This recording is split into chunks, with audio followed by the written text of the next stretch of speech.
ചാനലിന്റെ റിയാലിറ്റി ഷോയിൽ ഓഡീഷനിൽ ഹിന്ദു ഭക്തിഗാനം ആലപിച്ച് അത് സാമൂഹ്യ മാധ്യമങ്ങളിൽ പങ്കുവച്ചതോടെയാണ് സുഹാനയ്ക്കെതിരെ മതമൗലികവാദികൾ രംഗത്ത് വന്നത്.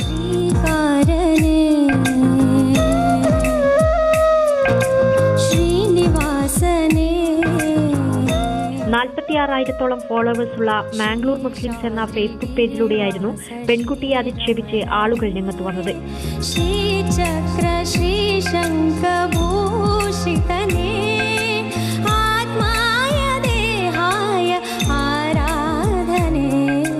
സുഹാനയുടെ പാടാനുള്ള അവകാശത്തെയല്ല, ബഹുദൈവ വിശ്വാസത്തെ അനുകൂലിക്കുന്ന പാട്ടിനെയാണ് തങ്ങൾ എതിർക്കുന്നതെന്നാണ് മതമൗലികവാദികളുടെ പക്ഷം. ഏകദൈവ വിശ്വാസിയായ സുഹാന ബഹുദൈവ വിശ്വാസത്തെ പിന്തുണക്കുകയാണ് ഈ പാട്ടുപാടിയതിലൂടെ ചെയ്തിരിക്കുന്നത്. സുഹാന അതുകൊണ്ട് ഒരിക്കലും സ്വർഗത്തിൽ പോകുകയില്ലെന്നും അവർ വാദിച്ചു.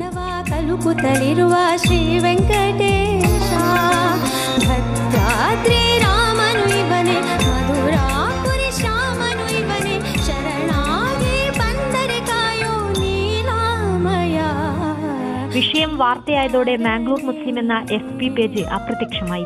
ഓഡീഷനിൽ വിധികർത്താക്കളുടെ നല്ല അഭിപ്രായം നേടിയ സുഹാനയെ പിന്തുണച്ചുകൊണ്ട് സാമൂഹ്യ മാധ്യമങ്ങളിൽ നിരവധി ആളുകളും രംഗത്തു വന്നിട്ടുണ്ട്.